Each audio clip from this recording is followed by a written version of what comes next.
Minister, Deputy Alan Kelly.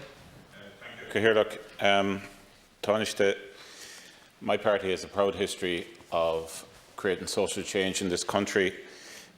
Probably unlike any other party as regards the volume of change we've stimulated when it comes to our attitudes to change on divorce, abortion, the rights of the LGBT community, women's issues and many more.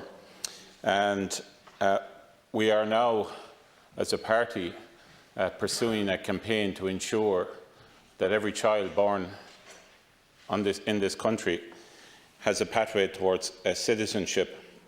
And we're not going to stop until it's achieved. Tánaiste, the 27th Amendment in 2004 was an amendment brought forward to the Constitution by Fianna Fáil, supported by yourselves in opposition. It needs to be withdrawn, or else we need to bring legislation to ensure that it's neutralised and that we can give a pathway to the children who need it to get citizenship in this country when their parents are born outside the state. It is completely wrong that such children can't get passports, have problems getting in higher education, or in some cases are threatened with deportation. It is wrong that children who sit side by side in school are treated differently and in some ways discriminated.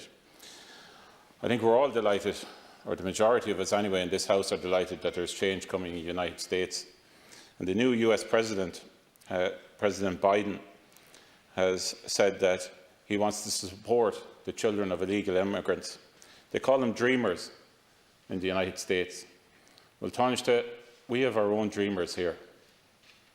We have our own children in this country that we need to look after, and I'm asking for your support in doing so. We have 3,000 undocumented children in Ireland. These are our dreamers. Also, we've gone through a pandemic, and we're in the process of going through a pandemic. So many of our healthcare workers come from outside this state, and I've met some of them, Count Corda, whose children were born in this state, but don't have the same rights as the children that are beside in creches, in primary schools, in secondary schools, or indeed in some cases in third level. Now, the pandemic has created a disruption. It has created a change in our thoughts. It gives us a chance to breathe and think what is important to us. And I think the children of all of those workers deserve to be treated equally. We all know the case of Eric Key Young Shi, whose deportation order was opposed by 65,000 people who signed the petition, and it was reversed. There are many children like Eric here, but it's not good enough, Tánaiste, that if you have a minister in your constituency, you can get a deportation order changed for a child, but many others are facing it. My colleague Ivana Bacik, Senator Ivana Bacik, has legislation in the Senate to deal with this issue. I'm asking you today, will you look at this and support it in order to ensure that these children have a pathway? This is a campaign that the Labour Party has initiated. It's a campaign that's been led by our youth wing, Labour Youth, and I'm asking you, Minister, very clearly, will you support this campaign and ensure that our 3,000 dreamers will get their rightful place in this country and be respected and given a pathway towards citizenship? Thank you. Tánaiste. Thanks, Deputy. What I can say to you is that I support the thrust of the campaign and the intentions behind it. How it's achieved is something that perhaps requires a little bit of more discussion, because there is always the law of unintended consequences. I think we will all know of children, young people, teenagers who were born in Ireland, who really know no other home than Ireland. Speak with Dublin accents and Wicklow accents and Kerry accents. Not that the accent you have really matters, but when you meet these young people, when you meet these teenagers, they've never known any other home than Ireland. Many of them born here, some not, some who were brought here at a very young age.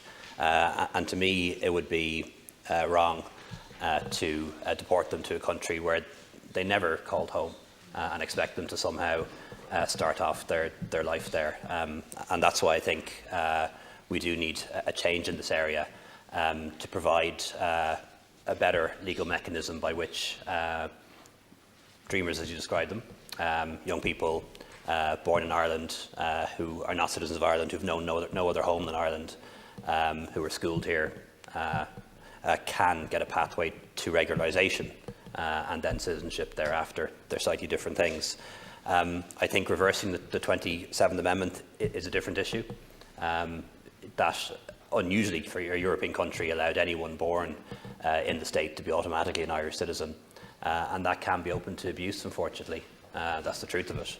And what it could do is confer rights on somebody, a parent who arrived here illegally, which wouldn't be the right thing to do. And also, the reality is that it could represent a pull factor of people coming from England, for example, here, trying to avail of that right. And that is what happens in America, as you know, and we want to avoid a repeat of that. So these are slightly complicated issues, but I think the overall principle of providing a pathway to residency and citizenship for children whose only home they've ever known is Ireland is a desirable one, and we'd be happy to work with the Labour Party on that.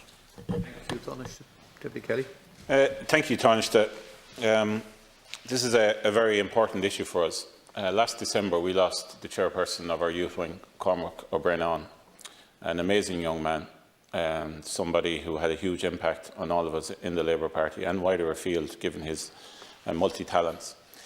His dream and his ambition, his number one political objective, was to ensure that children born from people who are not born in this state or from this state or didn't have citizenship would have this pathway.